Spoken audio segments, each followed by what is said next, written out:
Los actores están listos. Abran el telón y arranca la función.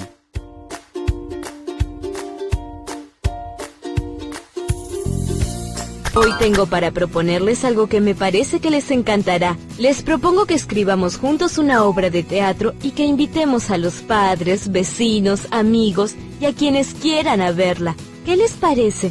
¡Me encanta! Entonces empecemos. Cuando decimos obra de teatro, ¿en qué piensan? Que siempre se cuenta una historia. Muy bien, Maiko. Entonces hay que inventar una historia para contar. Los personajes cuentan tanto a través de sus palabras como de sus actos. Primero tendremos que escribir el texto dramático, que es el texto de la obra de teatro, donde aparecen las intervenciones de los personajes y las aclaraciones que hace el autor. Resulta muy interesante ver estas acotaciones sobre cómo debe ser cada personaje, cómo debe ser su postura, las características del escenario, etc.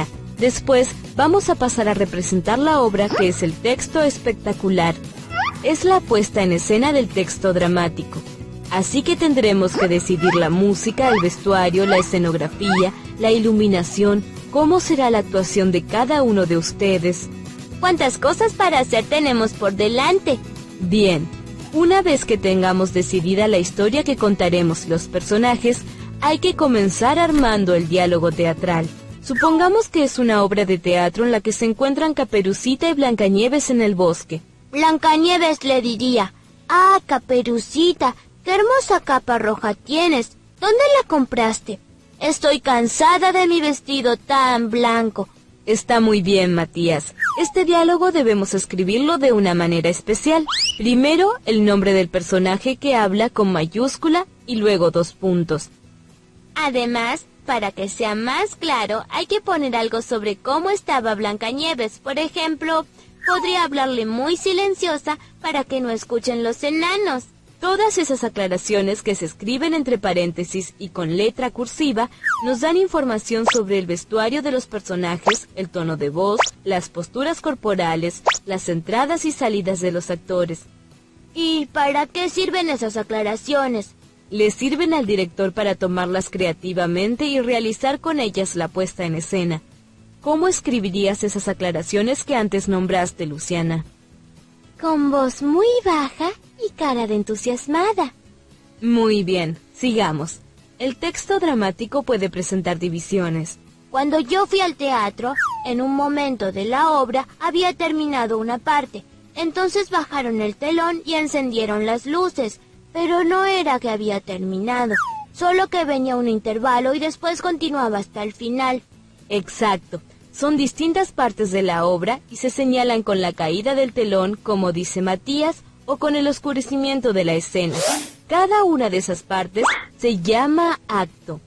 ¿En un acto puede haber varias escenas? Claro, porque las escenas las marcan las entradas y las salidas de los personajes.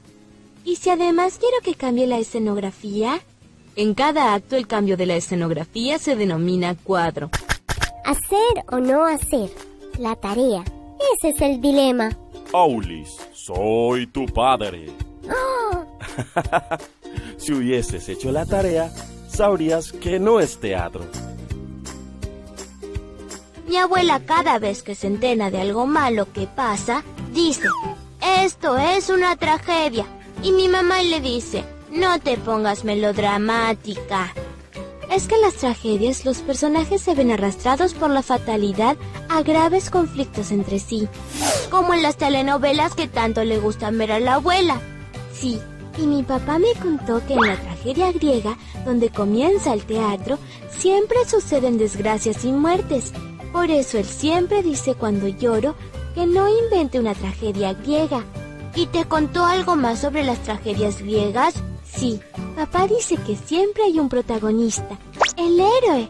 Y contra este héroe está el antagonista, que puede ser un solo hombre o un conjunto de cosas que le complican la vida al protagonista. A mí me gustaría interpretar a un héroe griego. Pues claro, porque los espectadores se solidarizan con el protagonista.